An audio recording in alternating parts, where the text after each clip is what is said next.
Hello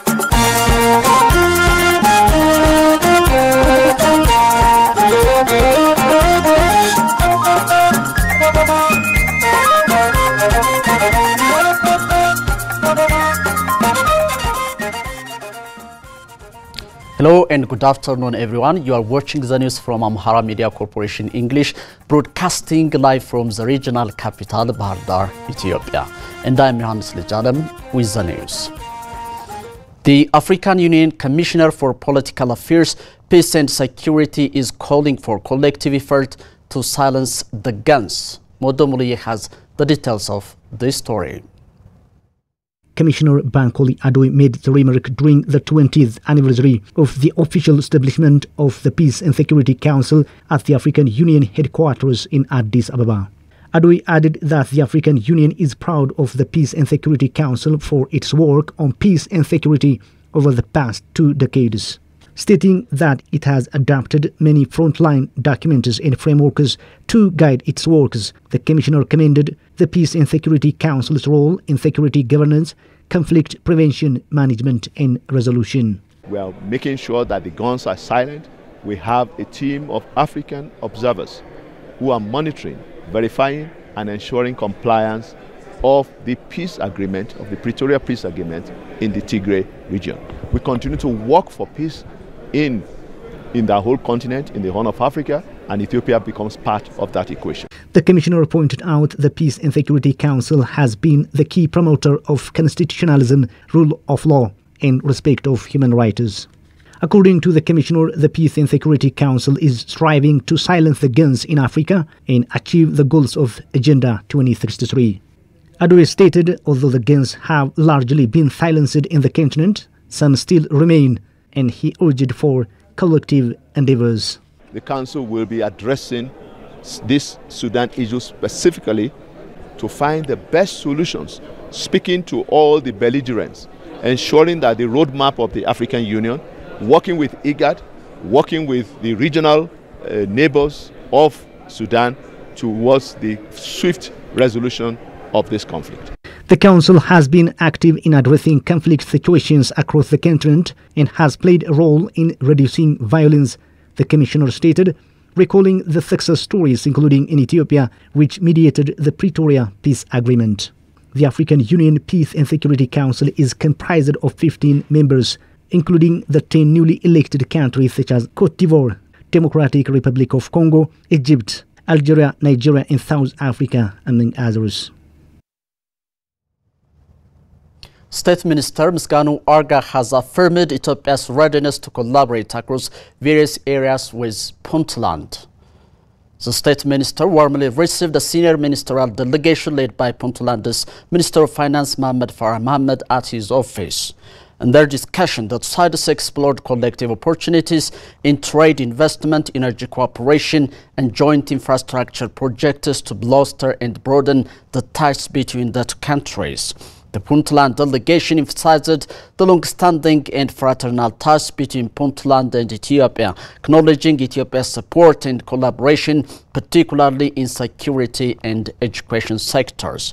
It also expressed the newly elected government of Puntland's desire to strengthen its bilateral relations with Ethiopia, emphasizing the importance of focusing on trade, infrastructure development and economic cooperation.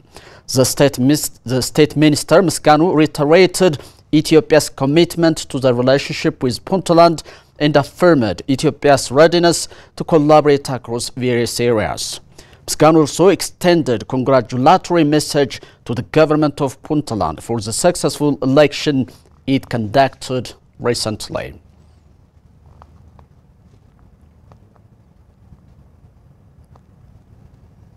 Addis Ababa University sociology professor Getunet Tadele called fellow scholars to work together and contribute their share to alleviate societal problems.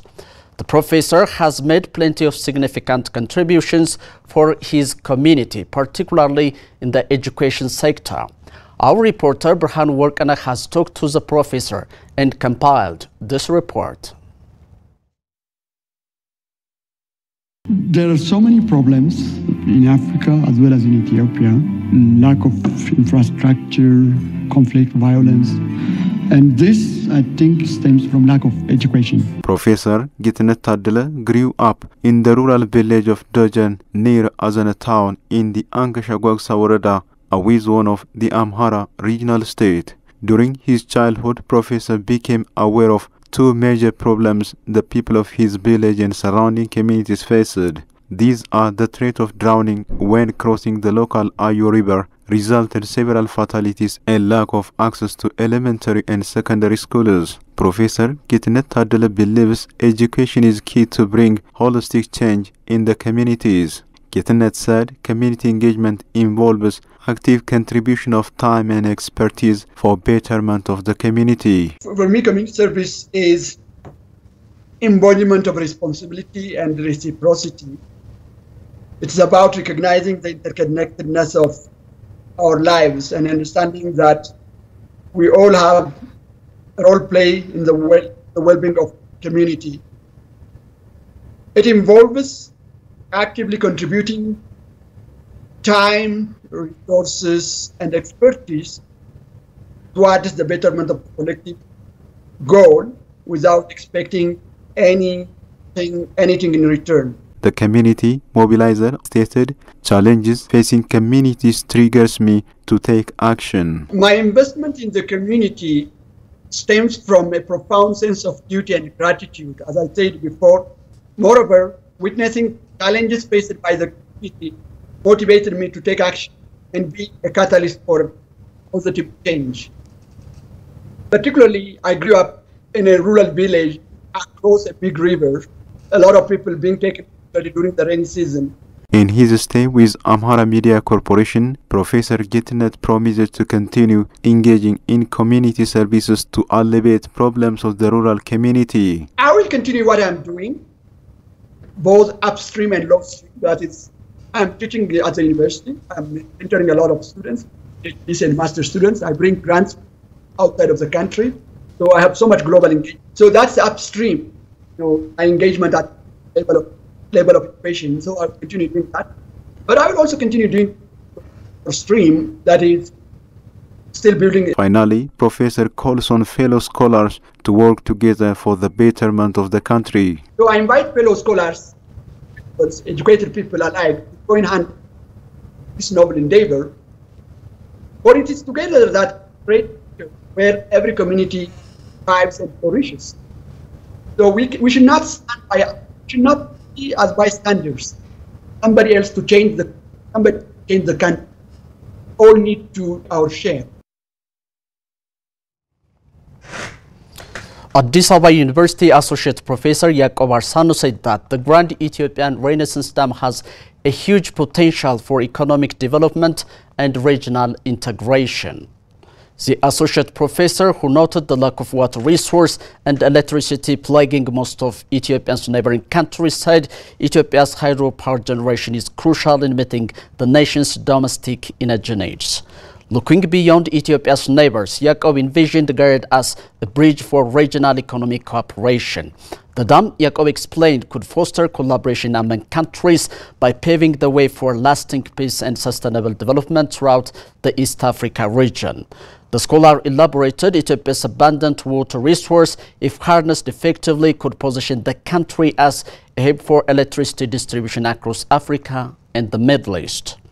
The associate professor further contrasted this with the environmental concerns surrounding nuclear power, a source of energy used by some developed nations. According to the scholar, Ethiopia's focus on clean, renewable energy generation from the Grand Ethiopian Renaissance Dam position it to become a future leader in electricity supply for neighboring countries. Yacob emphasized the importance of Ethiopians working together to achieve this goal. Recall that Ethiopia achieved for successful filling of the GERD reservoir, which currently holds 42 billion cubic meters of water. The dam's two turbines are generating 750 megawatts and the construction is nearing completion.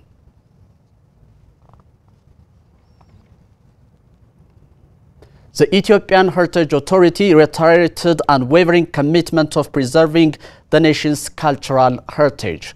Burhan Workana has the details of this story.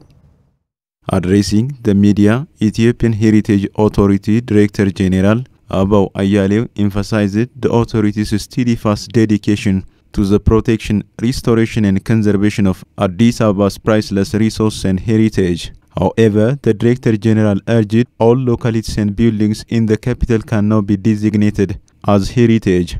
The focus is on preserving structures that exemplify the architectural and historical significance of the capital city. The age of a building alone does not automatically render it to be eligible to a heritage status, the Director General elaborated, adding that the evaluation encompasses multiple aspects, including architectural style, construction techniques, external and internal appearance, design, and other pertinent factors. According to Ababaw, the authority, in close coordination with the city administration and relevant authorities, has been overseeing the Addis Ababa Corridor Development Project with the view ensuring that heritages remain unharmed. The Director General highlighted the importance of striking a harmonious balance between development and heritage protection, asserting that it is both feasible and advantageous to integrate the two. At present, the Director General said the authority is conducting heritage registration based on international best practices.